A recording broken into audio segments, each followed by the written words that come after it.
I've always been the black sheep, overshadowed by my golden sister. They demanded I give my house to her, and even tried breaking in when I refused. I, 45F, work for one of the top IT corporations in Silicon Valley as a senior software engineer. I'm still trembling as I write this because of what just transpired with my family, but I need to tell my tale and get some outside viewpoints. My sister, Rachel, 38F, was the golden child in my family, and I have always been the odd one out. Rachel was everything I wasn't, with her flawless blonde hair and endearing nature. I was the reserved one who liked to play with my chemistry set rather than interact with others. My parents never really made an effort to conceal their favoritism, and the difference between us was obvious from the start. I believe it's critical to recognize the pattern. Therefore, allow me to take you back to my early years. I won my first school science competition when I was 8 years old. With orbital patterns included, I produced a functional model of the solar system. My teacher was so amazed that she called my parents directly. They should be proud, wouldn't they?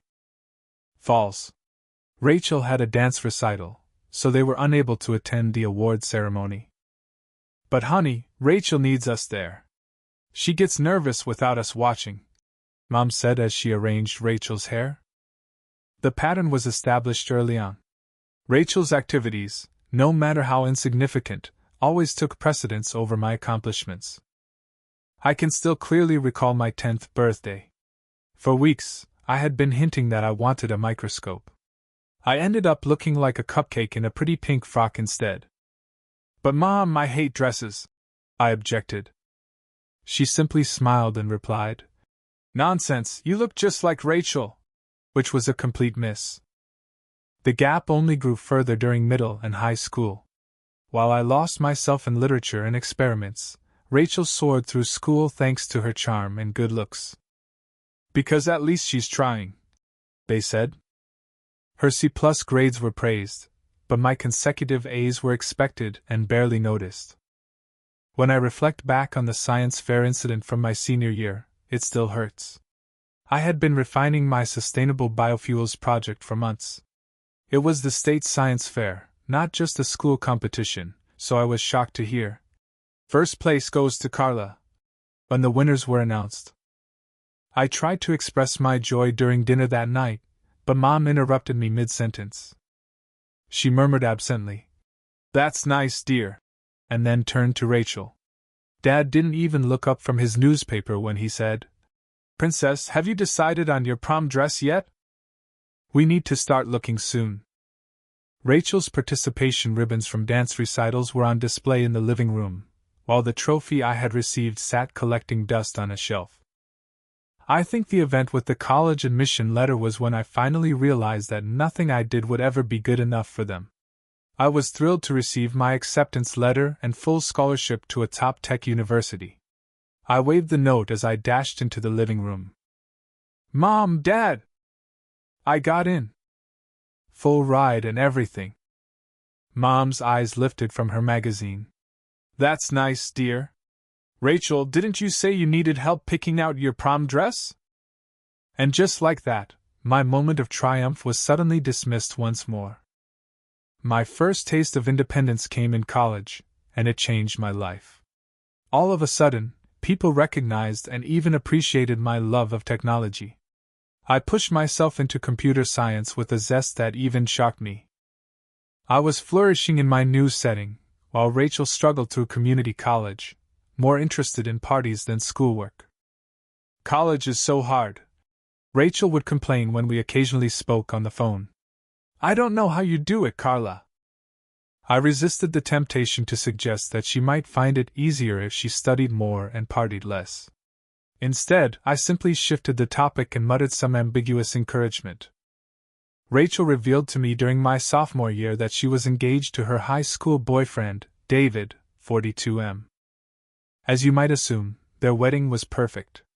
Yes, the same guy who had previously asked me, "Is science, like, really hard and stuff?"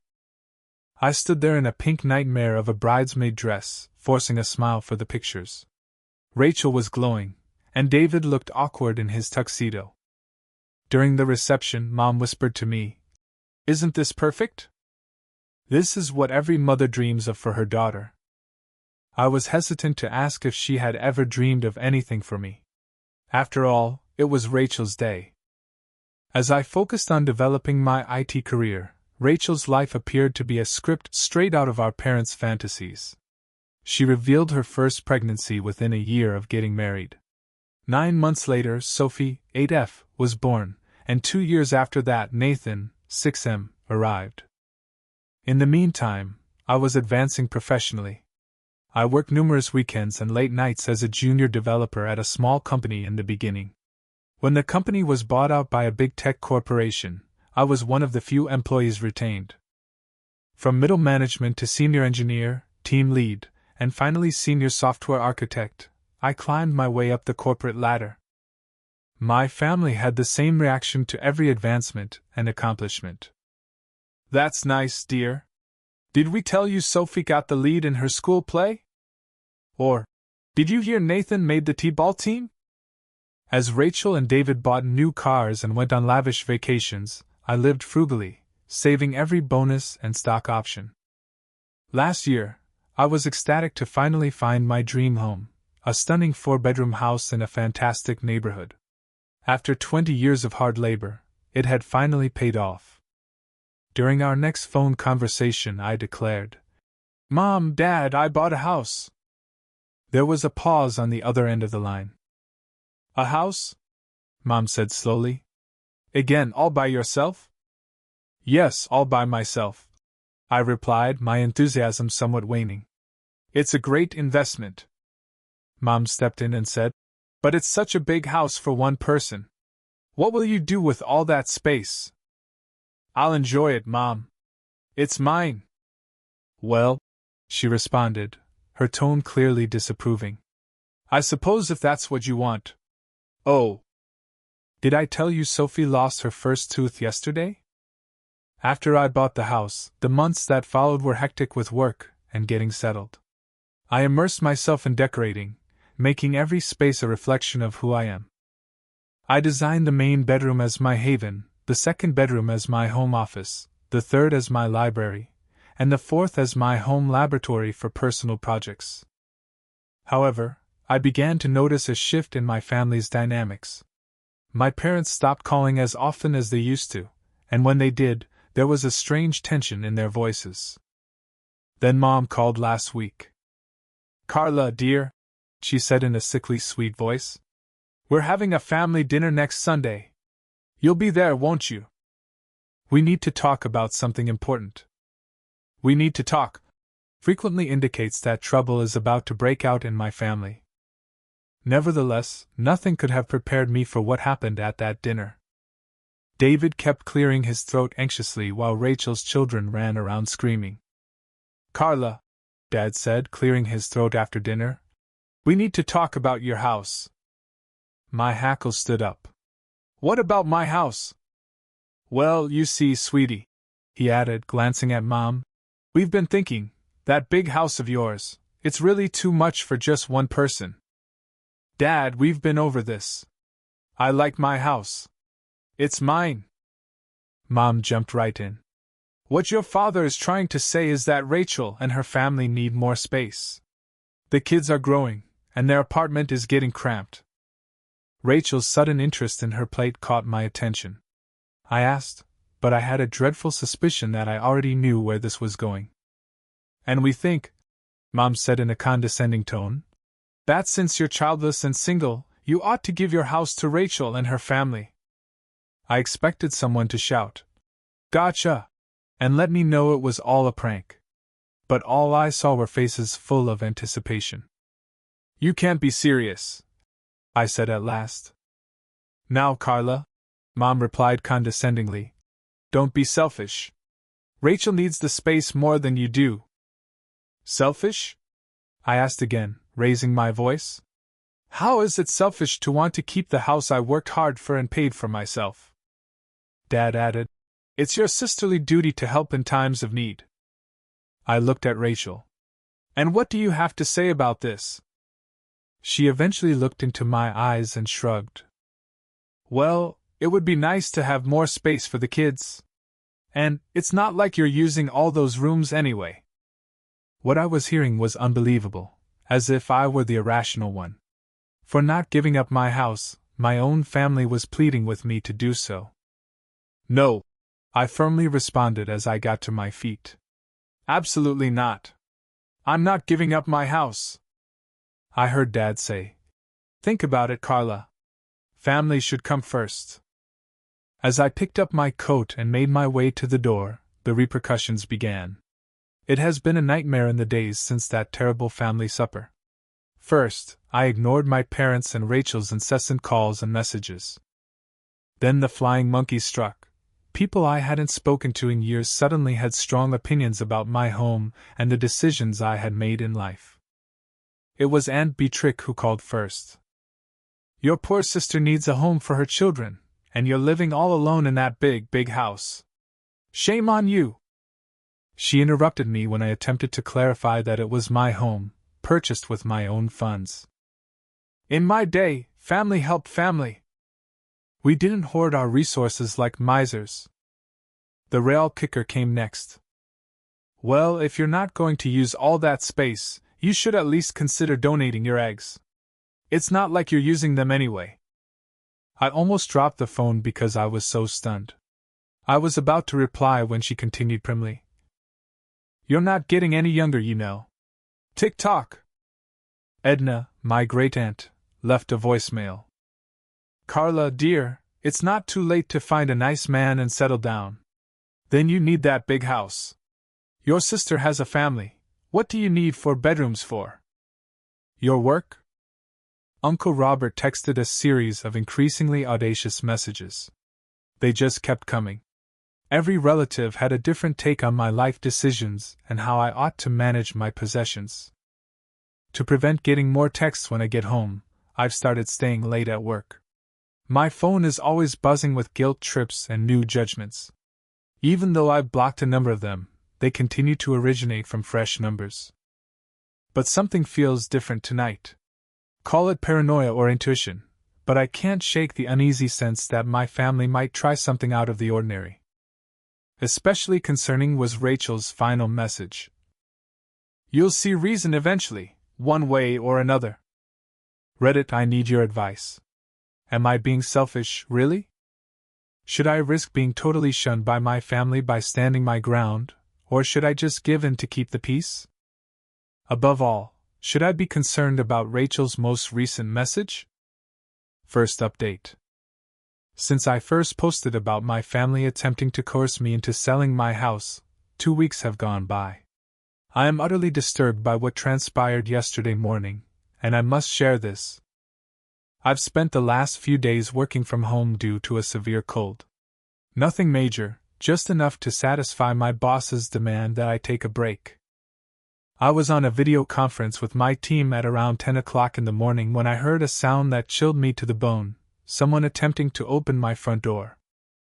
I initially believed I was imagining things, but then I heard the familiar jingle of keys and recognizable murmurs.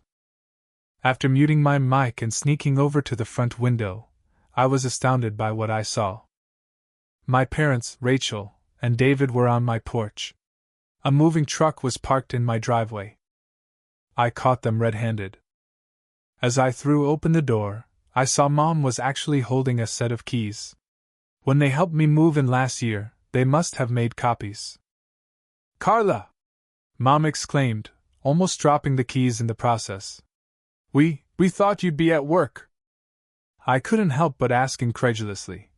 So you decided to break into my house? Rachel moved forward with righteous wrath, but at least Dad had the grace to appear ashamed. You're being completely unreasonable about this, Carla. We thought if we just took the initiative. More details that infuriated me were revealed at that point. Furniture had already filled half of the moving truck. Actually, they were going to move Rachel's family in while I was absent, possibly at work. Rachel added, We were just going to wait for you to come home. As though that would help. I yelled, No, you weren't, and pointed to the truck. You were planning to move in behind my back while I was gone.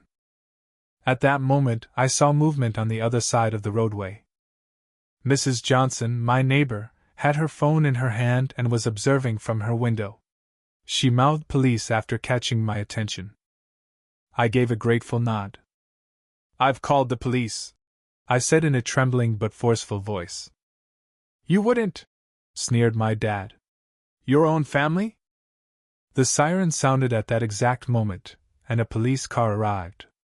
My family's faces lost their color. 2 policemen stepped out to assess the situation. One of them questioned suspiciously, glancing at the moving truck. "Is there a problem here?"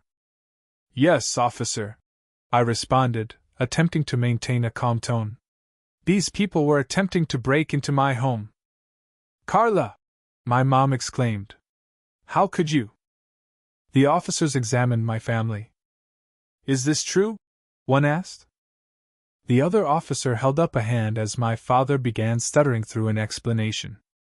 What happened next was both exciting and upsetting. "Sir," the officer said, "trying to enter a property without the owner's permission is a serious offense. I'm going to need to see some ID from everyone." The officers took pictures of the moving truck, recorded the duplicate keys, and obtained statements.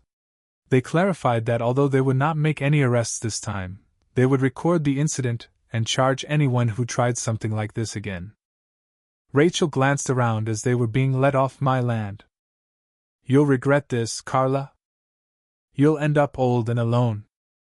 I sat down on my couch, trembling after everyone had gone. However, the day was far from done. An hour or so later, I got a call from a surprising person, Aunt Margaret, Maggie, my mother's sister. "Carla," she gently began, "I heard what happened. There's something you need to know about why they're really after your house." I was astonished by what she told me. She apparently works at the bank where my family conducts business, and she has observed some quite alarming trends. In addition to living over their means with fancy automobiles and lavish holidays, Rachel and David are heavily indebted due to David's severe gambling addiction. For years, he has been surreptitiously depleting their accounts. However, things worsened a few years ago. My parents lost a lot of money in a pyramid scheme. They were going to move in with Rachel and David after they purchased my house, but they'd been barely making ends meet. Maggie clarified. "I confronted your mother about it. That's why she stopped talking to me last year. I've been watching this train wreck happen in slow motion, and I couldn't stay quiet any longer. I can now see why their desire to acquire my house was so intense. All of them are in danger of going bankrupt. Not only did they desire my house, but they also required it as a source of income. The remainder of the day has been devoted to installing security cameras, changing my locks, and taking notes on everything, just in case. I'm also considering obtaining a restraining order in order to have hard proof of everything. Aunt Maggie has recommended that we engage a private investigator. She believes that there may be more to this narrative than what we now understand. Living in a horrible soap drama is how I feel. How did this become my life? Once we have additional information from the investigator, I'll provide another update. I feel secure in my home for the time being, but I can't help but wonder what other secrets my family may be keeping. I appreciate all of your help and guidance. I was even more in need of those security cameras than I had initially believed. Second update. I'm in complete awe of our private investigator Diana's findings. I had underestimated the depth of this rabbit hole. Yesterday, Diana met with Aunt Maggie and me at a peaceful cafe that is not close to the places my family usually visits. The attempted home invasion appeared to be only the beginning of what she disclosed. David has been living 2 separate lives. Diana not only verified his addiction to gambling, but she also discovered a 2-year-long affair with my cousin Jenny. While Rachel and my parents were struggling financially, he was spending money on weekend vacations, upscale hotels, and pricey presents. Diana replied, "Look at these credit card statements," which included frequent expenses at the Grand Hotel, Tiffany's jewelry purchases, and weekend getaways to Las Vegas. They were all from the same places and matched Jenny's social media posts. This is where it becomes even more twisted. The funds David spent on his extravagant affair, my parents contributed a large amount for what they believed to be a business investment. They had been lending him money. He was using it to finance his second life instead. Diana also discovered proof that David opened a different Cayman Islands bank account by pretending it was for a high-yield investment opportunity. He has been embezzling money from my parents' retirement account. Actually, he has been using it to keep up his affair with Jenny and pay off his gambling losses. Diana stated. Your parents' retirement account has been nearly drained, as she passed over another paperwork.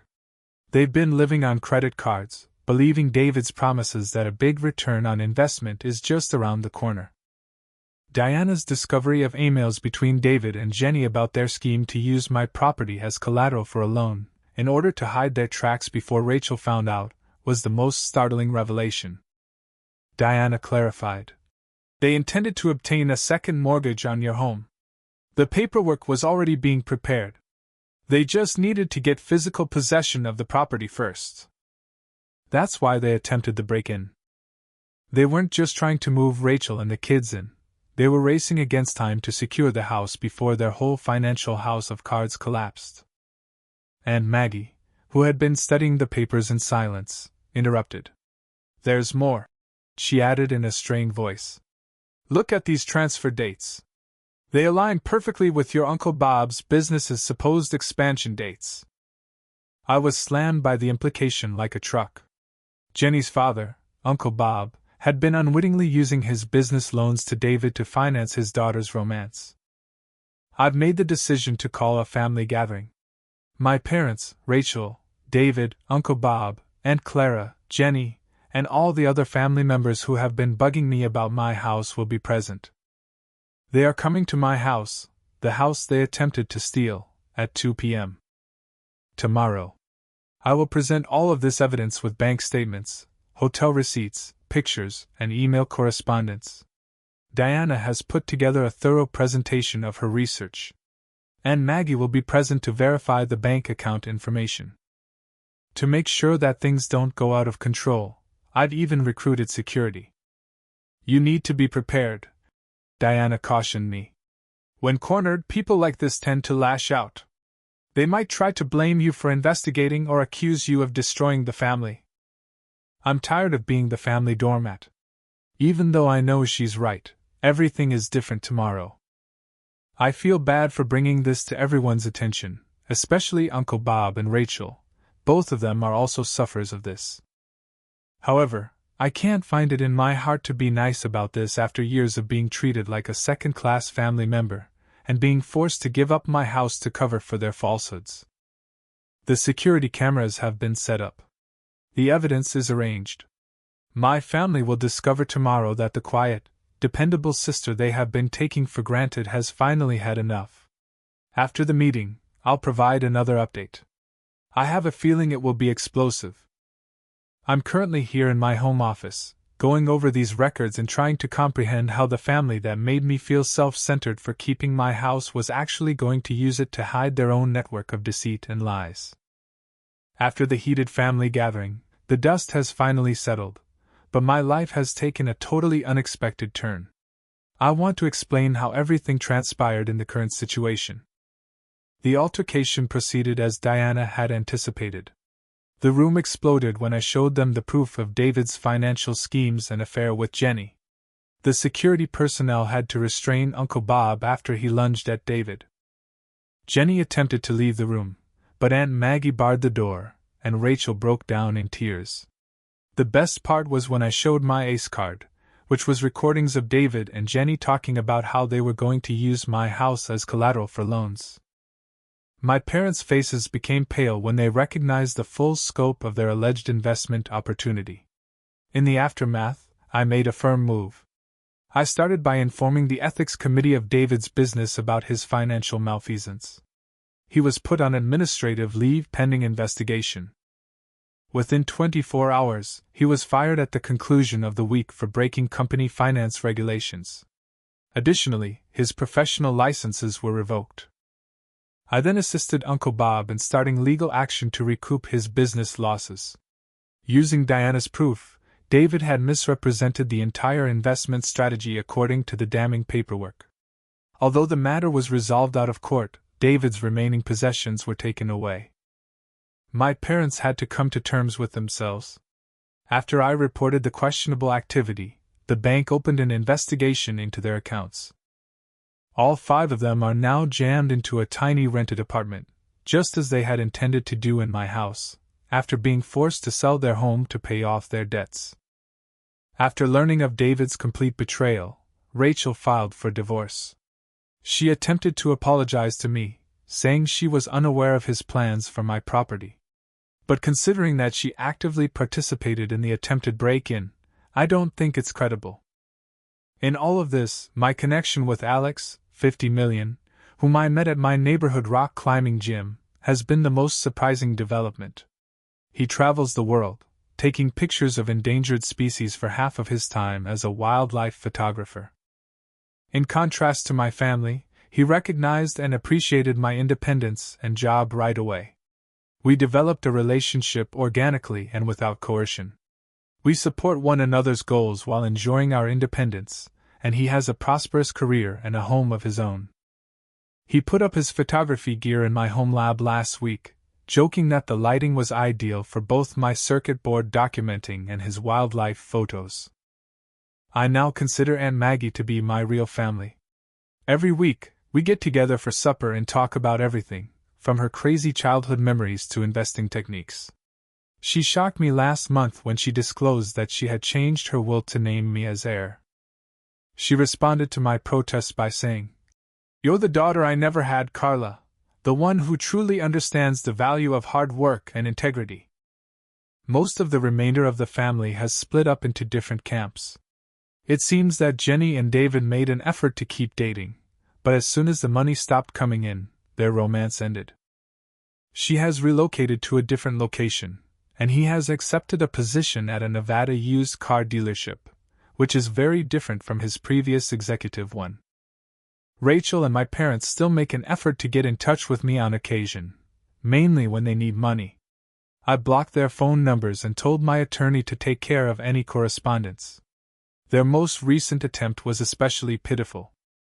Rachel left a crying message stating that she and the children were going to be evicted. Aunt Maggie then informed me that they had more than enough money for rent. They were merely attempting to mislead me emotionally once more. My career has seen the most satisfying transformation. I've been able to give my career my whole attention without the continual drain of family conflict. My firm just promoted me to Chief Technology Officer, something I might not have accomplished if I were still subjected to their emotional manipulation and incessant demands. I now consider my house to be my home. The area they once attempted to take has been transformed into a sanctuary by me. Modern equipment has been added to the home lab, and one of the bedrooms has been converted into a library and photography studio where Alex and I work on our individual projects. Originally put up for protection, the security cameras now primarily record wildlife in my garden. In order to record the family of foxes that have taken up residence beneath my deck, Alex has even installed a few specialist cameras. The fact that my house, which my relatives said was too big for one person, is now more loving and purposeful than they could have ever dreamed is a lovely irony. I've discovered that family is about respect, understanding, and support for one another rather than blood ties or duties. I've learned what true family looks like from Aunt Maggie, Alex, and my close friends. They love me for who I am rather than what they believe I should be. They support my decisions rather than criticize them, and they celebrate my accomplishments rather than downplaying them. I want to express my gratitude to everyone who helped me along the way. I was able to resist being abused by my biological family thanks to your counsel and support. And to anyone experiencing similar familial pressure, keep in mind that despite expectations from family, you have the right to defend what you fought so hard to achieve. Despite what some people may think, my narrative isn't about retaliation. It's about establishing a life full of true love and respect and at last escaping poisonous family relationships. There are instances when the family you choose is superior to the one you were born into. I recognize the irony that my family lost everything in the end when they attempted to steal my house, but I gained a real family and a level of happiness I never imagined was possible. Thank you for watching. If you haven't subscribed yet, please do so and hit the notification bell to stay updated with more shocking real-life stories happening around you. My family is constantly comparing me to my successful cousin, and I've reached my breaking point. I'm a 30-year-old freelance graphic designer, and this year's Thanksgiving was a total mess. My family gets together every year, and my cousin Kevin's name always comes up. The way they talk about him makes you think he walks on water. Kevin works as a corporate lawyer, and is the family's golden boy. He's tall, always well-dressed, drives a fancy car, and embodies almost every success stereotype that my family holds dear. Meanwhile, I'm just the person doing the art projects. This year, it began before Kevin arrived. We were sitting at the dinner table, and my mother made the first statement as soon as the food hit the plates. She did not waste any time. "Kevin really has his life together, doesn't he?" she asked, staring at me as if I should nod and agree. I just kept my head down and focused on the mashed potatoes. My freelance business has been doing well lately, yet none of them cares. All they see is that I don't make six figures in some high-powered profession, and that's all that matters to them. The night carried on, and the subject kept returning to Kevin. My aunts and uncles would not quit talking about him. "Have you heard? Kevin's firm is preparing him for partnership. Alternatively. Oh, and he just returned from a Maldives trip. It's as if they are enamored with him." I've learned to keep silent over the years. There's no point in trying to steer the topic when everything points to my cousin. But this year seemed different. I'm not sure why, but something inside me couldn't take it anymore. As if on cue, Kevin made his spectacular appearance. He arrived late, of course, and the instant he went through the door, all eyes were on him. He walked in, flashing the keys to his new sports car like he was the star of a reality show. Everyone came up to greet him. I remained sitting, observing on the sidelines as they virtually fawned over him. Nobody cared to ask me about my life or my job. I had just secured a very great freelance gig with a popular independent brand, yet it was as if I didn't exist. Then came the kicker. During supper, my mother leaned over and remarked, "Maybe if you had stuck to a more stable career, you could afford a place like Kevin's." I could feel my hands tightening into fists beneath the table. I didn't say anything, but my insides were boiling. It wasn't just one comment, it was years of hearing the same story. I understand what they think. Kevin is the success story, and I'm the guy who could have done more. But here's the thing, Kevin's life is not flawless. He's unhappy at his high-stress work, and I know he's been in more failed relationships than I can count. He's told me before about how lonely he is. But none of this matters to the family. They just see the surface, and they believe he has it all. Knowing this does not assist, however. Even while I understand his hardships, I can't shake the notion that I'm constantly in his shadow. Then my uncle joined in. He leaned down, half joking. "You know, Kevin could probably get you a job at his company. Maybe it's time to get serious about work, right?" I tried to chuckle, but inside, I felt like I was going to burst. It's as if they don't see me. I've developed a successful career, yet they don't consider it true work. They simply cannot respect it. After dinner, I found myself drinking more than I normally would. Everyone moved into the living room, where the talk naturally turned back to Kevin. They discussed his recent promotion, his new automobile, and the vacation he just enjoyed. I tried to join in at one point, casually mentioning the freelancing job I'd been working on, but before I could finish, my aunt interrupted to tell me that Kevin's firm is sending him to Europe for a large case. I felt invisible. That's when the memories came pouring back. Growing up, the story was always the same. Kevin was the kid I was always compared to, at school activities, family holidays, and even birthday celebrations. It was always, "Look at Kevin! Isn't he amazing?" Meanwhile, I was only there as the other cousin. I'm not sure what came over me, but I couldn't be silent any longer. When I eventually spoke up, the room became quiet. I said something like, "You people know I have my own life, right? It may not be a well-paying corporate position, but it makes me happy." The room lapsed into an uneasy quiet. My mother gave me the look that suggested she was disappointed without saying anything. No one knew what to say. Of course, Kevin, as the golden child, attempted to smooth things over. He smiled and complimented my creative work, but it did not feel real. It seemed patronizing. That was when I snapped. I responded, "Thanks, but I don't need validation from someone who doesn't even know what happiness is." You could have heard a pin drop. Everyone was stunned. Nobody had ever spoken to Kevin that way, especially not me. My father swiftly drew me aside, muttering that I was causing a commotion, but I didn't care anymore. I was finished pretending everything was good. Without saying anything else, I grabbed my coat and walked out. I couldn't stand being in that house anymore. I was fed up with the continual comparisons and the sense of never being good enough. As soon as I arrived home, I opened Reddit and vented.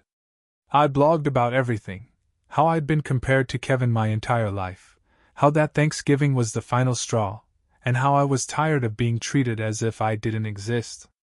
The post received thousands of upvotes and hundreds of comments. People from all over shared their own family comparison stories, and I felt less alone than I had in a long time. Late that night, I received a text from Kevin. "I saw your post. We need to talk." My phone was constantly buzzing the morning after Thanksgiving. At first, I didn't even look into it. I knew what it was. After my Reddit article went viral, I expected some family members to see it, and they did. It was a mixed bag. Some responses were sympathetic, while others were filled with wrath. My aunt left a lengthy voicemail, unhappy that I had discussed intimate family affairs in public. Another cousin, whom I hadn't spoken to in years, sent me a message stating, "I understand. I have been there." That one startled me. Then came the message I had been dreading from my mother. Her call arrived at 10 a.m., and I could already imagine what the talk would be like. I let it ring for a while before picking up. She did not hold back. She was unhappy that I had posted our family business online, and she demanded that I apologize to Kevin for embarrassing him in front of everyone. It was all the typical stuff: how I needed to set things right and correct what I'd done. This time, though, things were different. I refused to cave. I refused to apologize. Even after years of quietly living with the repeated comparisons, I made it apparent that I was over pretending things were good. If they couldn't accept me for who I was, I would have to walk away.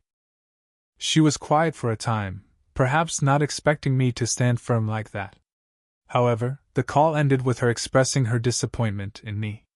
It pained me, but I understood what had to happen. Later that night, Kevin called me. I wasn't sure what to expect. Perhaps another lecture or some passive-aggressive attempt to smooth things over. But Kevin simply wanted to chat. I almost did not pick up. A part of me wanted to just ignore him, but curiosity got the best of me. I responded, and after a brief awkward chat, we decided to meet the next day at a local coffee shop. When I arrived, Kevin was already sitting at a table by the window, looking slightly less put together than normal. He wasn't dressed sharply, just a hoodie and pants, which was unusual for him. I sat down, and after a few moments of small conversation, he got to the point. He apologized. He stated he had no idea how much the family's continual comparisons had influenced me. I nodded, but I didn't entirely believe it. I figured he must be aware on some level. He'd always been the golden child, and I assumed he appreciated it, even if he didn't acknowledge it out loud. But then he said something that took me off guard. He complained about his profession, the hard hours, the constant pressure, and the fact that his parents prioritized his career over his happiness. It was eating him up. He even admitted that he had been considering quitting for a long time but didn't know how to tell his family. He informed me that all the acclaim and attention he received didn't make him happy. In reality, it only made him feel more imprisoned. I just sat there stunned. For the first time, I felt like we were on the same page. I used to believe he enjoyed the attention, but after hearing him speak, I understood. He too was frustrated, just like me. We began talking more openly than ever before about how much pressure we both felt from our families.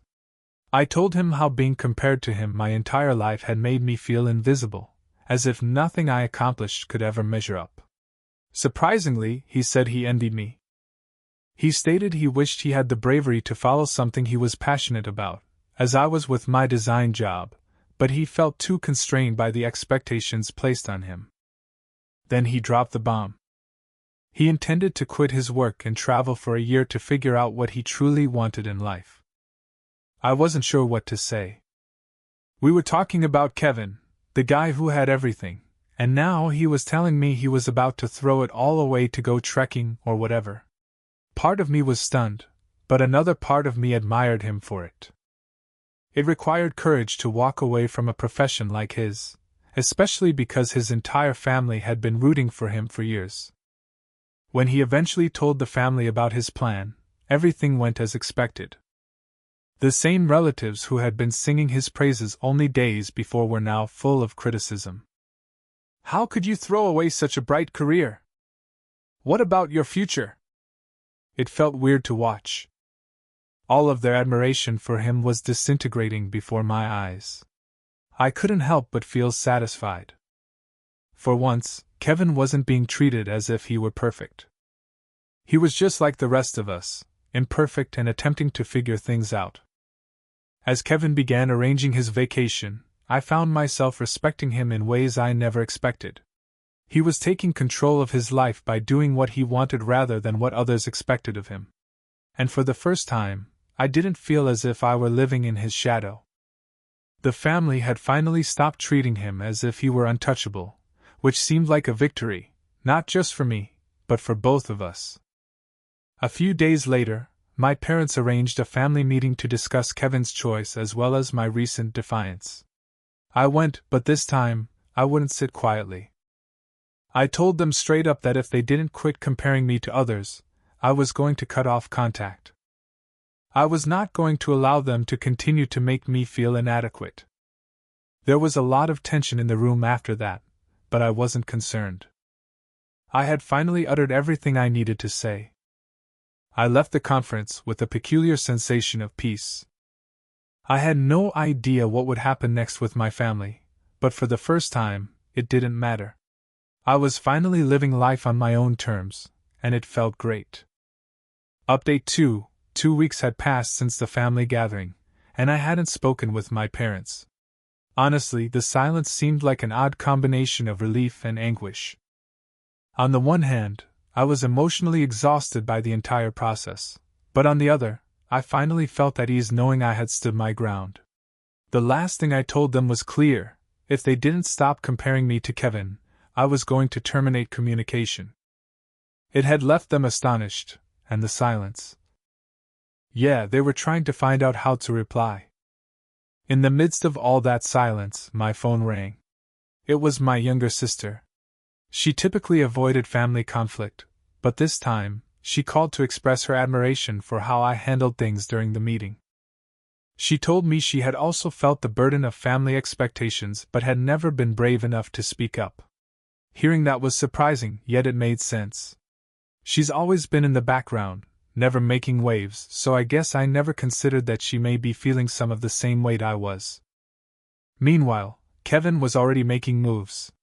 I received a message from him stating that he had sold his sports vehicle and was reducing his residence in preparation for his extensive trip plans.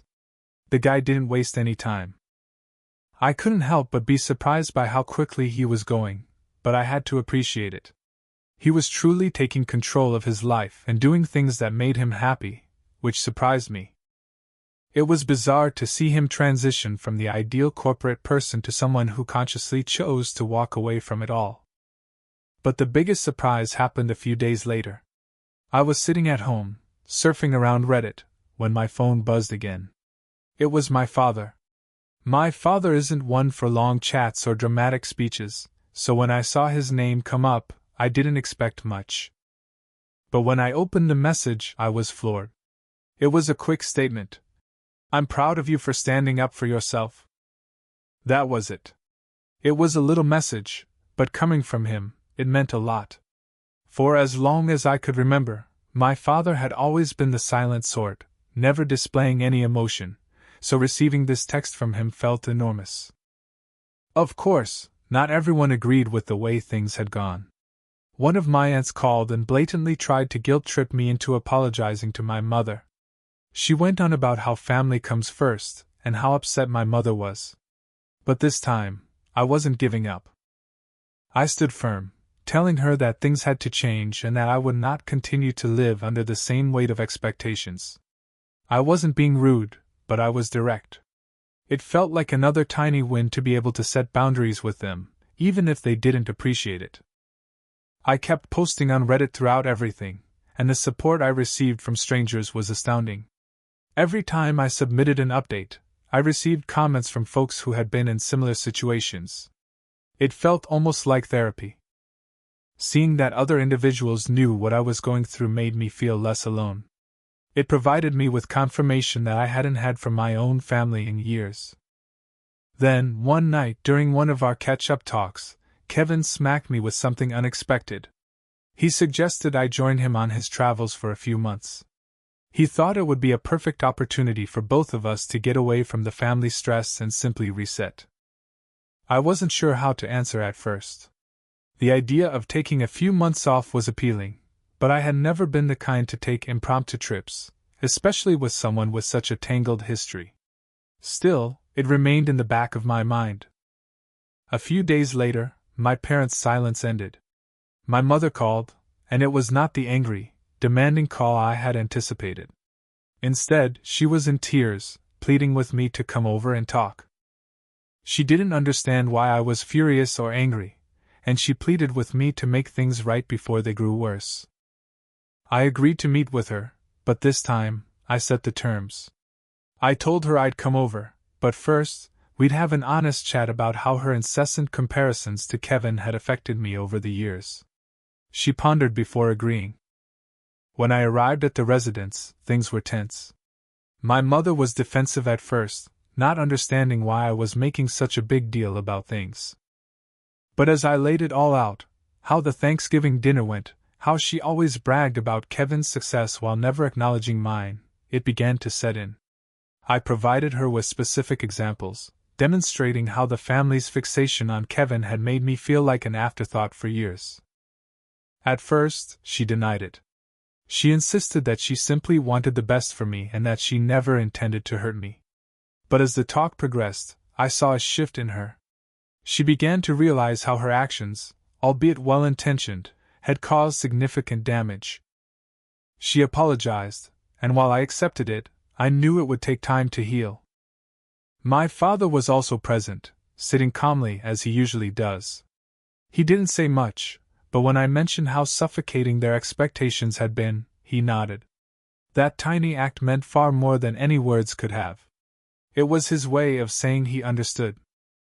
The meeting concluded on a cautiously hopeful note. My mother stated she was willing to work on things, and my father even promised to attend one of my freelancing art shows, something he had never done before. I left feeling optimistic, but I knew it would take time for things to really change. Later that night, I found myself reflecting on Kevin's offer to go. Perhaps this was the ideal time to take a break from the family conflict and focus on myself. I'd spent years coping with their expectations, and now I had a chance to break away, at least for a short time. I've chosen to go. I texted Kevin and said I'd accompany him on the first leg of his journey. I wasn't sure what to anticipate, but I decided it was time to find out. Update 3. Departure day came quickly. Kevin and I boarded the flight to Japan, our first stop. I'd never traveled much before, so the entire event felt weird. The exhilaration came in waves, accompanied by a small amount of anxiety. There we were, two cousins who had spent most of our lives entangled in family dysfunction, set to embark on this big journey together. Before we departed, we agreed on one thing: no family conversations. This was our opportunity to leave everything behind and simply enjoy the adventure. The first several days in Japan were a jumble of unfamiliar sights, sounds, and foods. We jumped right into sightseeing, temples, busy streets, and neon-lit nights. Kevin appeared calmer than he had in a long time. He wasn't constantly checking his phone or discussing work. I began to see a different side of him, one that was unrelated to his work or his family's expectations. I wasn't sure what to make of it at first, but it was a noticeable departure from the Kevin I knew. After a long day of touring, we ended up at a quiet supper location and ate bowls of ramen. Kevin finally talked about his choice to quit his work. It wasn't just the stress, he continued. It was the knowledge that I had been living a life controlled by what others desired for me, his parents, his colleagues, and even our extended family. Everything he had done up until now had been for their approval, and he had no idea what he wanted for himself. It hit me harder than I expected, owing to the realization that we were more alike than I had previously assumed. Although our journeys had been different, we both felt shackled by expectations. He was the perfect success story, whereas mine was constantly being compared to that achievement. The more we chatted, the more the barriers between us came down. For the first time, we were having a genuine conversation rather than the surface-level conversations we'd had at family events. Kevin said that he had always coveted my ability to pursue my passions. He told me that while I might not have the money or prestige, I did have something he lacked: passion. In exchange, I revealed that I had always felt inadequate next to him. It was a real, honest chat that brought us closer than ever before. Of course, things were not perfect. A few days later, we had our first major argument. Kevin, being Kevin, wanted to organize every element of our trip, including itineraries, backup plans, and spreadsheets of potential destinations. Meanwhile, I wanted to be more spontaneous, to go with the flow and explore without a set timetable. The conflict was inevitable. We ended up not speaking for the rest of the day because we were both too obstinate to back down. By the next morning, we were both done. We sat down to apologize. Kevin stated that his urge to control every aspect stemmed from his demanding career, where everything had to be perfect. I recognized that my dissatisfaction was not just about the vacation, it was deeper. It was about how I still felt compelled to prove something. We agreed to meet each other halfway. We eventually reached a compromise. Some days, we followed Kevin's ideas, while on others, we let the day flow naturally. Once we found our groove, the trip was precisely what I needed. We trekked through the mountains, visited peaceful temples, and even made a surprise weekend vacation to the countryside. The longer we were traveling, the lighter I felt. It was like peeling away layers of anticipation. With each new experience, I began to regain my joy, not just in life but also at work. I even got out my sketchbook for the first time in months to draw scenes from the trip that had inspired me. Throughout, my phone rang with texts from home, largely from my mother. She sent updates on how things were progressing, but I kept my comments brief. I wasn't ready to go back into that environment just yet. Then, one day, I received a message from my father. "Hope you're finding what you're looking for." It was brief and straightforward, but it had a lot of weight coming from him. I did not answer immediately, but the message lingered with me. As Kevin and I continued our journey, he began to worry about what he would do when it was all done. He didn't intend to return to corporate law, but he wasn't sure what the next step was. One night, I proposed that he consider consulting or teaching law part-time. For the first time, he appeared open to the notion. It was an odd shift. Kevin, who had always been certain of his path, was now exploring something quite different. But it felt like a positive change.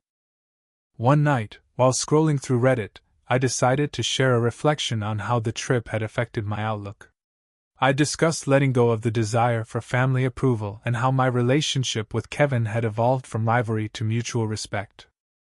It felt good to share, and the responses poured in again, full of encouragement and understanding. A few hours later, my mom texted me. She saw the post and told me she was proud of me for following my dreams. It was unexpected, but for the first time, I felt cautiously optimistic about making things right with her. By the end of the journey, I felt more in control of my life than I had in the past. I was no longer defined by familial comparisons, and for the first time, I felt completely confident in myself. Kevin and I parted ways at the airport. He was going to his next trip while I was returning home. We both had a better knowledge of each other now, which I never imagined would happen. As I returned to my home life, I couldn't help but feel that it was the beginning of something new. My freelancing company was picking up again, and I had some huge ideas. And perhaps there was something else on the horizon, but more on that later. Update 4. Coming home from my trip with Kevin felt different in a way that I couldn't quite understand at first. Everything in my apartment looked smaller, almost as if it couldn't accommodate the new perspective I'd received throughout our travels. But rather than feeling confined or trapped, I felt more in control, as if I suddenly had room to breathe. I felt clear, and for the first time in a long time, I wasn't weighed down by familial comparisons or self-doubt. I was eager to get back into life full force. When I went back, the first thing I did was catch up on my freelance job. I hadn't imagined how much going away would refuel my imagination. Within days, new ideas flowed, and I felt more motivated than I had in months. I began working with a few new clients, including a well-known company that I'd been wanting to work with for a while. After finalizing the agreement, I made an update on a freelance site regarding the expansion of my firm. The response was astounding. It wasn't just the upvotes or comments, it was the acknowledgement from individuals who understood the grind, who had watched me struggle and now saw me thrive. As I returned to my normal schedule, my family began to contact me more frequently. My mother called and invited me to supper, and I noticed my father sending the occasional text, asking how things were going at work. They seemed to be trying, and while I admired their efforts, I remained vigilant. I wasn't going to let myself fall back into the toxic comparisons that had governed my life for so long. I eventually accepted my mom's dinner invitation. I was a little nervous, expecting the same old ritual of hearing about Kevin's newest achievements. But to my astonishment, everything was different. She was truly interested in my trip with Kevin, inquiring about the places we went and what the experience was like. For once, the topic wasn't about Kevin's accomplishments, or how I measured up to him. It was nearly normal. During supper, my father said something that caught me completely off guard. He stated that he was proud of me for making the decision to travel and pursue my interests. It was a simple comment, but coming from him, it felt significant. My father has never been one for lengthy emotional conversations, so hearing him acknowledge my choices like that was more meaningful than he probably understood. It was unexpected support, but it strengthened my belief that I was on the right track. As the weeks passed, I noticed a change in the way my family interacted with me. My mother still made the occasional remark about Kevin, but she quickly caught herself and changed the conversation. It wasn't ideal, but it represented development. More significantly, I wasn't allowing it to affect me in the same way it did before. I finally felt in control of how much their comments influenced me. Then something unexpected occurred. A few weeks after returning home, Stella and I met at a local art event. We had known each other since college, but I had not seen her in years. She was now a photographer, and we instantly connected over our mutual passion for creative work. We swapped numbers, and before I knew it, we were meeting for coffee later that week. It didn't take long for me to experience something I hadn't felt in a long time, a genuine spark. Around the same time, Kevin called me from Italy. He seemed more cheerful than I had ever heard him. He discussed his trips and the great experiences he'd had. He even said that he had no intention of returning to law. Instead, he was thinking about a passion project he had always wanted to pursue, writing a travel book. Hearing him talk about his future with joy rather than stress was a welcome shift, and I found myself cheering for him wholeheartedly. There was no tension or conflict between us anymore. We were just two people figuring out our own paths. Stella and I hit it off right away after that first coffee date. She was encouraging, positive, and truly interested in my work. For the first time in a long time, I felt like I was with someone who accepted me for who I was rather than comparing me to others. It was invigorating, and the relationship began to progress naturally. We spent more time together, and as I got to know her better, I understood how much she influenced my creativity. When I introduced Stella to my mother, she instantly asked, "What does she do for a living?" Normally, the inquiry would have made me feel compelled to justify or explain myself, but I didn't feel that way this time. I simply informed her that Stella was a photographer and that I was satisfied with her.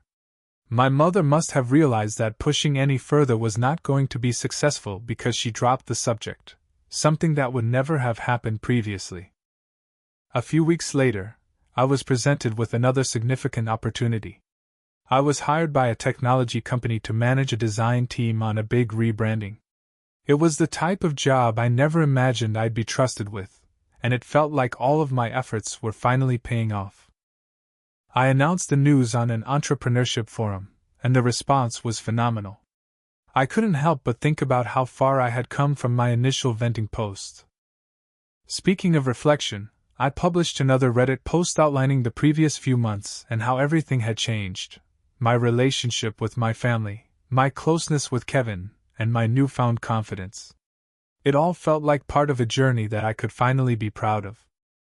The post went viral, garnering thousands of comments and upvotes from those who had been following along from the start. It was humbling but also validating to see how many people connected with my story. Stella had a significant impact on my creativity. Her photography inspired me to try new techniques in my design work, and we began working on little projects together. I felt like my work had gained new depth and purpose since we started dating, and I was excited to see where our collaboration would lead us. I'm now focused on the future. I intend to grow my freelance career, pursue new creative opportunities with Stella, and establish healthy boundaries with my family. I'm not completely healed from the years of comparison, but I'm on the right path. I can feel significant changes coming, and I'm ready for whatever happens next. Thank you for watching. If you haven't subscribed yet, please do so and hit the notification bell to stay updated with more shocking real-life stories happening around you.